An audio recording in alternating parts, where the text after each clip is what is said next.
everybody, Callie here, and in today's 2-minute review we're going to be trying to cover as much of possible of Dungeons & Dragons Dark Alliance in 2 minutes or less.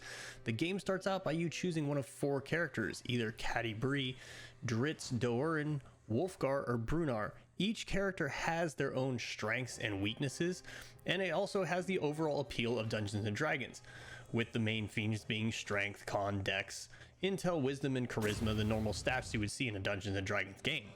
From there, you're dumped out into an overarching world where you can start with your camp. And as you set up camp, you'll see the main things you would expect to see in that facet.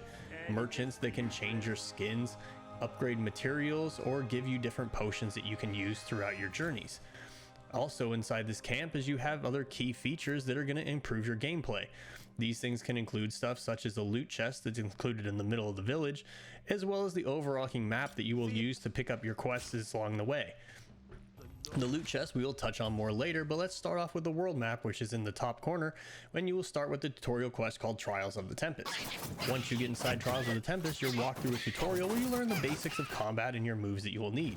Once you finish that, you go to the loot chest and you get the main reward from your mission that you've accomplished so far. From there, you move on to choose harder and harder missions and pick different difficulty settings based on how many party members you have or how difficult you want to make it for yourself. From there, you start with Champions of Icewind Dale, which is the first mission, and you're presented with a really cool cut sequence. As you would expect in any Dungeons & Dragons game, there's a story to tell, and there it is. As you go through the mission, you get the option of taking short rests or increasing your loot rarity as you kill certain mini bosses throughout the map. I obviously chose to increase my loot rarity at every option as I wanted to upgrade my characters as fast as possible. From there, you proceed to finish the map and get more and more loot as you go through everything there. The gameplay itself is highly fun. Combat is really addictive and fun to play.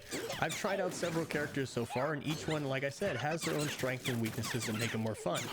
As someone that's more advocate of range combat, Catti Brie has been my favorite character so far. Using her ultimate weapon lets you peel down characters very quickly. The game overall is very fun to play. It has a lot of addictive replayability and things that are going to make it more and more fun, especially as you get into group play where you can play with up to 3 other players, each choosing a different champion and going through your Dungeons & Dragons adventures together. At the end of each map, you're presented with the completion bonus, which if there were more players here for me, I would assume that I'd see other people's statistics alongside my own, showing who was the top person for the map, how much experience you gain, and giving overall statistics for how many people you killed. From there, you get to level up, get your gold, and your rewards that will appear in your loot chest in the middle of the map as you exit this map and head back to the main village where you can choose more missions and progress through the gameplay. After you head back to town and claim your chest from the mission that you've just completed, you will then be able to customize your character even further. You can go in and equip all of the items that you've looted for various chests throughout the mission, which gives your character options to change their appearance, upgrade their stats, as well as to use these statistics to unlock additional moves and feats. From there, you can go into the feats tab where you're given 3 different options for each character, which has different trees to further customize how you want to personally play your character. The moves also unlock to where you can make chainable combos for your character, depending on the character and the playstyle that you want to play.